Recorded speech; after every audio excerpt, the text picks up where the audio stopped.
Well, hello there, and welcome to the Good Old Days of Radio show. This is John Tefteller, your host. It's Thursday. We were going to start out our special Top 10 Monster series, but my producer, Daniel, reminded me that we've had requests to do another talking session. So we're going to do a talking session this time. Hopefully that doesn't bore you all too much, or you can tune out if you want, but you might find it interesting. The talking session this time is going to be a discussion of our last Top 10 series, which was Top 10 Best Science Fiction Shows. All those great science fiction programs from X-1 and Dimension X that we played over a 10-week period. So with that, I will bring on my producer, Daniel Chase, and we will have our discussion. Here we go. All right, John, thank you. And I have notes, and we're going to talk about the poll that we did, as we have this poll up, and anybody can vote at any time. So that's... People actually did. Yes. Not a lot of people, but some. A couple, after we did that discussion, a couple of people did go and vote, and some of the scales were tipped there. But you can do that with our science fiction series, too. So if you go onto the Facebook group and you look up on some of the pinned discussions there, there's the top 10 list of science fiction shows. So I have written down from a couple of weeks ago when I was making notes what the top 5 poll results were.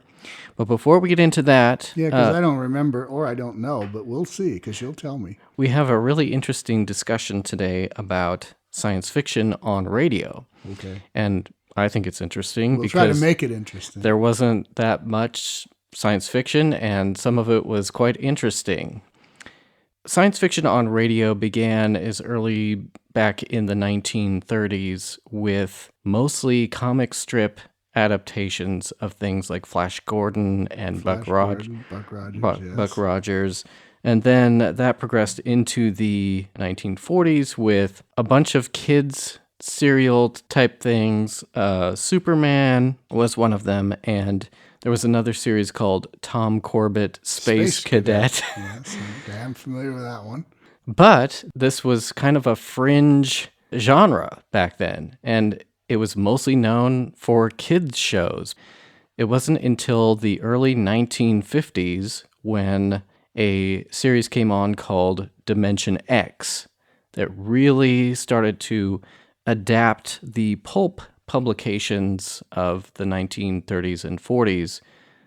Magazines such as Astounding Science Fiction and Galaxy Magazine were publishing these really interesting stories by authors such as Ray Bradbury and Arthur C. Clarke and Isaac Asimov that not a lot of the mainstream knew about until this radio series came along. Okay, that would be right, because most of the public wasn't tuned into thinking science fiction. They were tuned in during World War II into thinking war, but not flying saucers or men from Mars or any of that kind of stuff. But as you got into the 50s, the United States began the space program, and then the space race between the United States and Russia to see who could be the first to the moon, all that kind of thing. Didn't happen in the 50s, didn't happen until 1969, but a lot of futuristic talk after World War II. So it went from the afternoon kid shows and kind of like Superman type science fiction into more realistic type men going to Mars, etc. science fiction. Now, you've said even in the series that science fiction is not personally your favorite genre. You lean toward more of the horror shows. Right, but I do like some of them because some of them are very well written and very well done. And I thought that your top 10 list, your choices were quite interesting, many of them leaning a lot into the horror genre. Of course. Well, that's where I go, so. For example, Parigi's Wonderful Dolls, Right. which we'll talk about because it was one of the ones that was voted for. That's a horror show, Pretty in much. my opinion. Yeah, I mean, it later was almost the equivalent of Talking Tina in the Twilight Zone. So. Right. Which I've never seen. I've seen pictures of it. Oh, but well, you need to see that one. It's an all-time classic. I'm working my way Twilight through that story. series, but it's really long. For me, I love science fiction, and there are a lot of radio fans who became radio fans because of Dimension X. All throughout the 60s and 70s, people who went that would back be and listened to after radio basically the ended. younger Yeah. generation. Okay. And that would be right, because I've always found that most people that got into listening to vintage radio started with either science fiction or horror, one or the other. Usually horror, but a lot of times science fiction as well. Now, Dimension X and X-1 are pretty much the same series, and it kind of paused in between. Well, I think the reason for the pause was in the early 50s, because Dimension X started in 1950 and went until, I think, 52 or 53, somewhere in there. And then they stop, and then X-1 comes back 2 years later. I think it has to do with all the space exploration stuff that started in 55. That's when they, I think, if I've got my history right, when they first started building rockets and trying to figure out what they were going to do. It became more in the public eye, so they brought it back, and instead of calling it Dimension X, they just changed it to X-1 and used a lot of the same actors and the same scripts and added a few new things here and there, because there were some great writers that were writing for those magazines and different science fiction type stories, so they had plenty to draw from at that point. And both of those series were top-notch, fantastic. A lot of the stories that they did were just so well written by some fantastic authors, and the adaptations were incredibly well done. Well, I don't know if you know this, but in 1975 or so, they brought X-1 back again. NBC, what was left of the NBC radio network in 1975, they went back, they grabbed some recordings out of their vaults, and they started running X-1 again in 1975 and promoting it as if it were a new radio series. They probably thought, this stuff is so good, why wouldn't it work for a modern audience? Yeah, well, then it should, which is why we're doing it. And I think they're great now. Yeah. The stories are so well done, and the acting is really great on this series. And that was really unique for as late in radio as this series was. Right. Because by 1955, most of the major radio shows that had been on previous years were gone, and it was pretty much being reduced to a lot of like disc jockey shows and the occasional comedy show or the occasional detective show. The soap operas were still running. Suspense was still running. There were a few, but there definitely was no push to make new dramatic radio in 1955. That was not happening. Television was dominating everything, and most of the best actors would move to television, and so it was difficult to put together a show of this quality in 1955. going back to a familiar theme that we talked about in the horror shows, and that's the aspect of imagination, that Right. science fiction worked so well for the imagination because these are stories that if you tried to do them on TV at the time, it would have been cardboard sets and Yeah, it would have been either a very huge budget or a very corny looking program. and even some of the big budget science fiction movies at the time, Still, you can see the production. yeah, they don't have the technical abilities to make that work, even in the films. Now, they can do it now, but it's all computers and whatever, and it doesn't even tend to look real to me, but that's me. On radio, they could go so far beyond. There were no limitations to what they could do. The only limitation is your brain.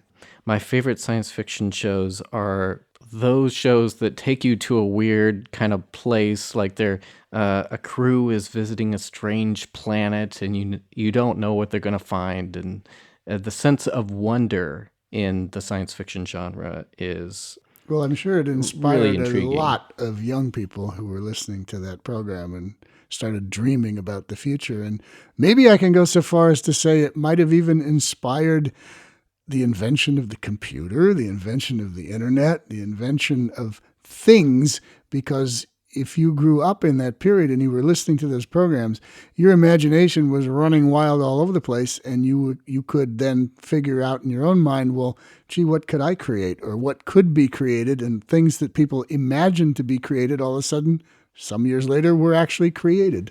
You actually spotted in that one episode. It was a Ray Bradbury story where I forget which one, but they mentioned the facsimile machine. Yes. Yeah, which he is does. Now, I don't think Ray Bradbury had a clue what a facsimile machine was, except whatever he wanted it to be in his imagination. But hey, eventually we had a facsimile machine, also known as a fax machine. Right. Now pretty obsolete, but I still have one. Right. It still works. They're still out there, but you're right. Email has sort of taken over that, and maybe there was email mentioned in some of these programs. Maybe in some of these shows they'll mention email. I doubt it, but who knows? I wouldn't have thought they'd mention fax machines. Now, do you know anything about Dimension X or X-1, how the series was preserved, where it came from, anything like that? Well, it was a New York program. Both of them were New York programs. So NBC New York is where they originated.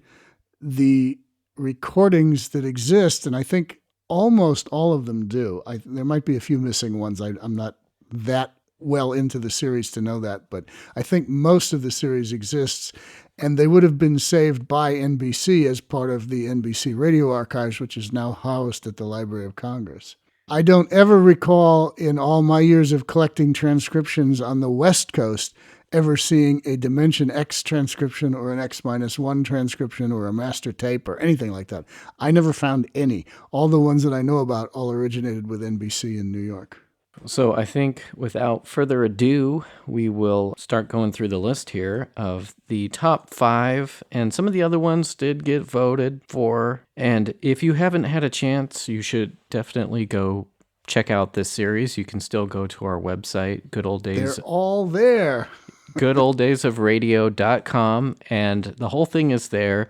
If you go into episodes, all of our individual lists are there. You can go listen to one after another.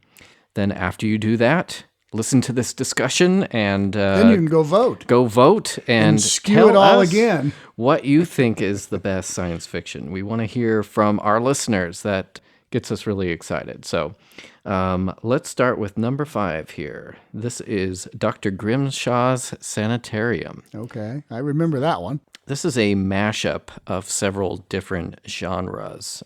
On the one hand, you have a feeling of this detective noir because you have this hard-boiled private detective, and he discovers this hearse that has a coffin in it that is empty. So then he goes to the father to tell him that his son, who was supposed to be in the coffin, isn't there. So where is he? Right. So this guy hires him to go find his missing son. Right. And so begins this story. And then it kind of spirals more and more into the realm of imagination and weird stuff after that. It also throws itself back to World War II and Nazis and experimenting on people. There's a mad scientist in this one. A mad German scientist, yes. I thought it was interesting because the author of this particular story was a World War II, but he wrote about tactics. He was a commentator. Oh, didn't know that. All throughout World War II, and he was himself into war tactics. Oh, well, that must have inspired him to bring on the German crazy doctor. Okay. But then here's this crazy, dark, I hate to call it a fun story because horrible things happen to some of the characters in this. Fun, yeah. But it is a fantastic episode and one of the best from Dimension X. And that only got to number 5? That was number 5. And so what was number 4? It must be better. Well, let's see. I may not agree, but let's see. Okay, so this one is a fun one, and I don't have to hesitate in saying that. It's A Gun for Dinosaur. Okay. So this one... It's not, to me, better than Grimshaw's Sanitarium, but it's different. And it's a lot of fun because you have monsters, which is a favorite of mine. Anytime that you add monsters into one of these shows, add monsters. It automatically gets an extra, vote for me. So you have big monsters, and you also have some interesting characters. You have the main character who's sort of like Alan Quatermain. from King Solomon's Mines, this explorer who is this big game hunter, and he takes people out to People have to know what King Solomon's Mines is, though. Well, It's a vintage movie. Go It's watch a movie. King Solomon's Mines. And then it's an even older book Deborah Kerr after in that. I forget who's in that, but it's an interesting movie. And the twist to this story is that instead of hunting big game in Africa, they're going back in time and hunting for dinosaurs. Jurassic Park. Right. Except they don't go back in time. They bring the dinosaurs into the modern world. Right. They hunt the dinosaurs, though. Same thing. So, Steven Spielberg, were you listening? Maybe he was. I don't know if you're familiar with a Ray Bradbury story called A Sound of Thunder. No. That is very similar to this. It is almost the same exact story. Oh, somebody lifted from Ray Bradbury. Well, I don't know which one came first. Which one came first? Maybe Ray Bradbury lifted.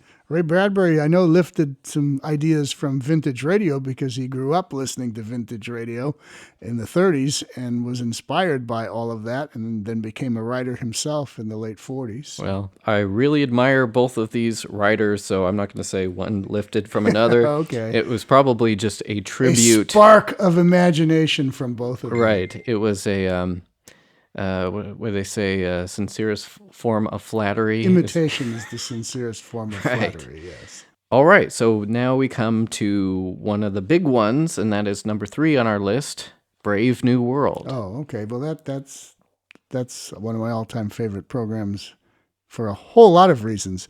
And I think if you haven't heard it, and I'm not sure how many people listening to this have heard all these, so we'll just assume that some of you have and some of you haven't.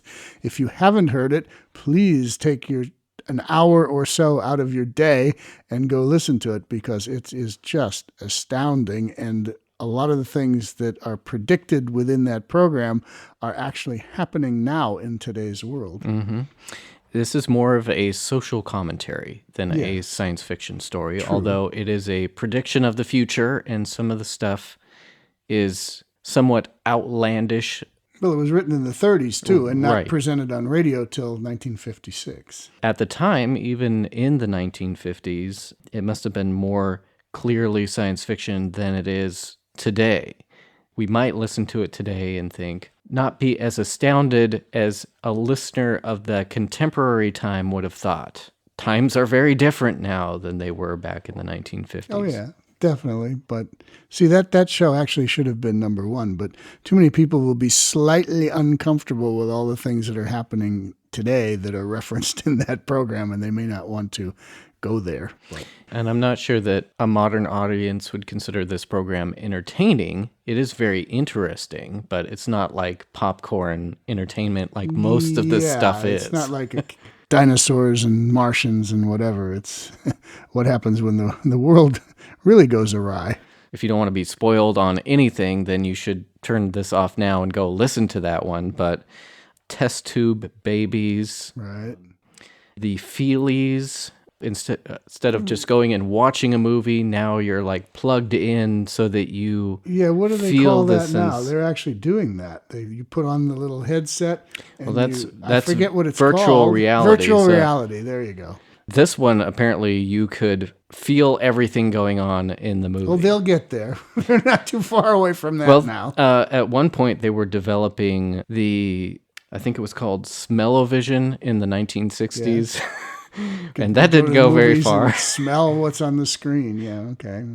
Doesn't sound appealing to me, but Well, and I don't think that it's like kind of like 3D movies.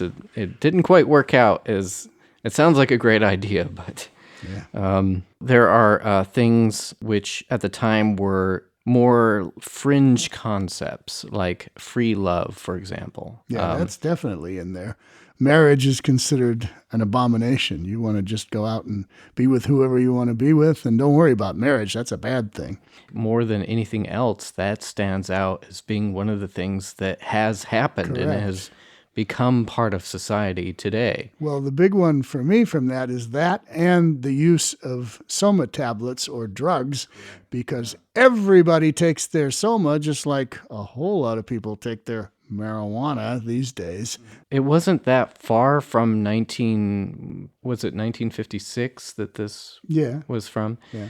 the hippie generation started. And that's when all of these things started happening. Yes, the free love and the drugs and the disintegration of the family. which is where we're at now. We could obviously talk about this show a lot because there's a lot packed in here. But I just want to mention that one of the most interesting aspects of this show, Predicting the Future, for me, is a society worshiping pleasure and entertainment. Correct.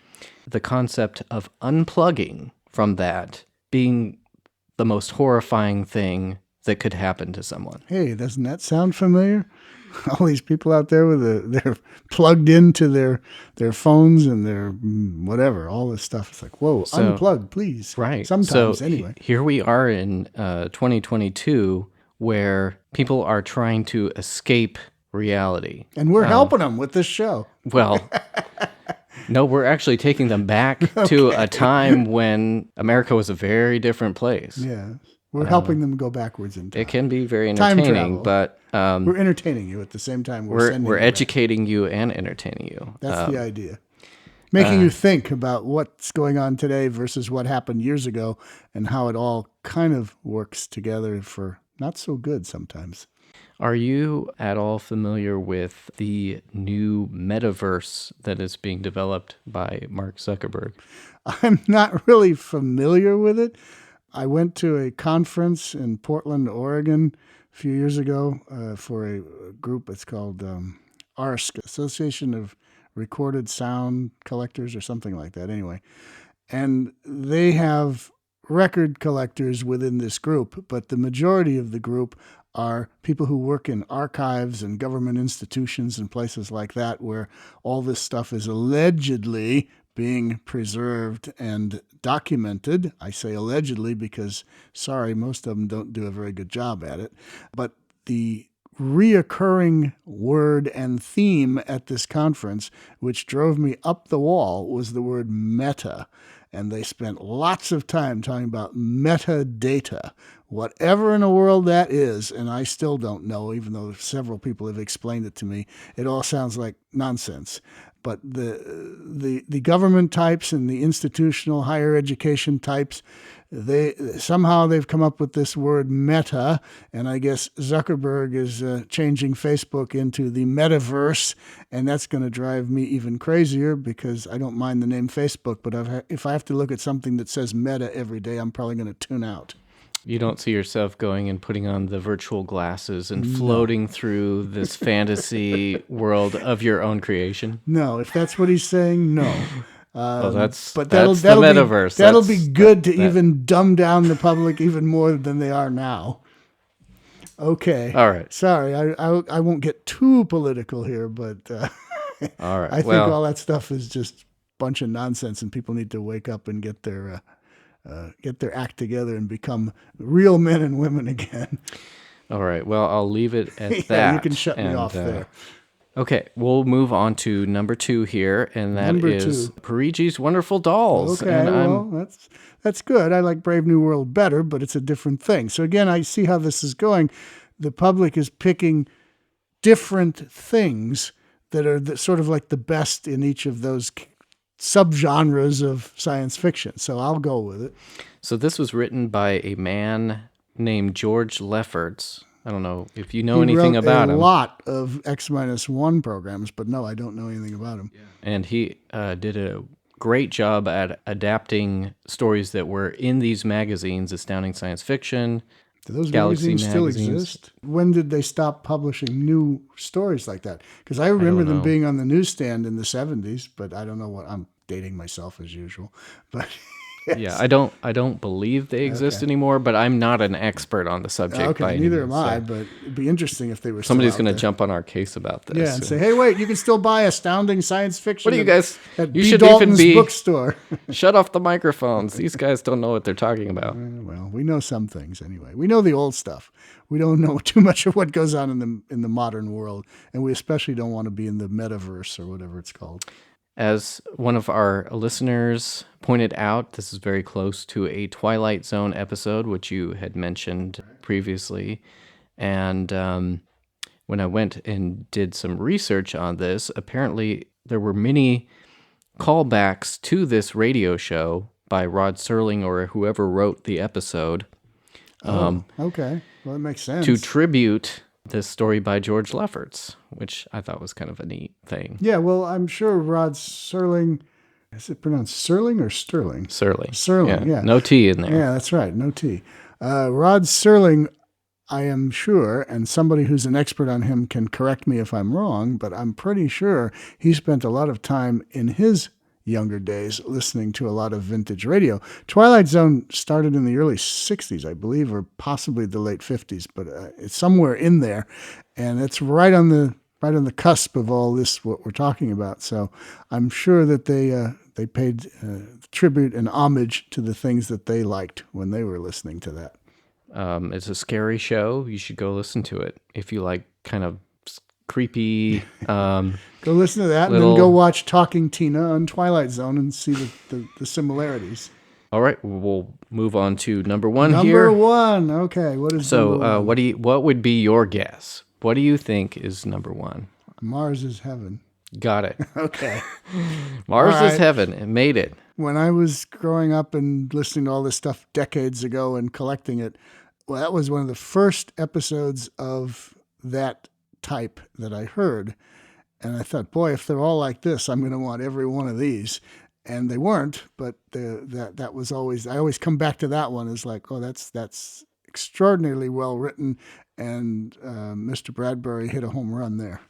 Yeah, and that has elements, again, of the horror part of it with the sense of nostalgia and science fiction mixed in. All rolled up in one. Ray Bradbury was very different from all the other science fiction writers because he did not write hard science fiction, what we call hard science fiction, which is with as much detailed, hardcore science in it as possible. These were more fantasy with they're going to Mars or something, but he kind of played loose with the rules. If his guys were going to space or if they were going to Mars, they could always get off the ship and breathe the air and stuff like that. And that wasn't always the case. You know, there's this misconception that all science fiction of the time thought you could just get off the ship on a strange planet like Mars and breathe like we did. Yeah, Not they the weren't case. Exactly consulting scientists at the time. But Ray Bradbury was much more interested in the human element of his stories. So almost family style in a way.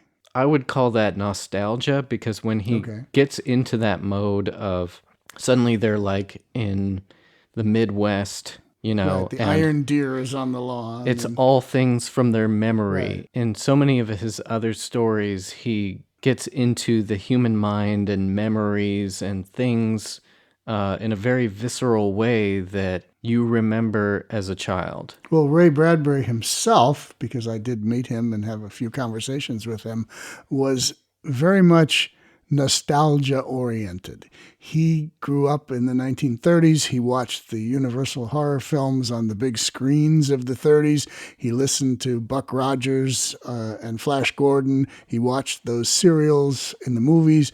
And as he grew older, he became very fond of that, going back and referencing that material. And in the 70s, he was part of a group that was dedicated to the preservation and enjoyment of the Vic and Sade comedy show. He would attend a lot of the nostalgia type events in Southern California. And all the while he was doing that, he was still writing his books.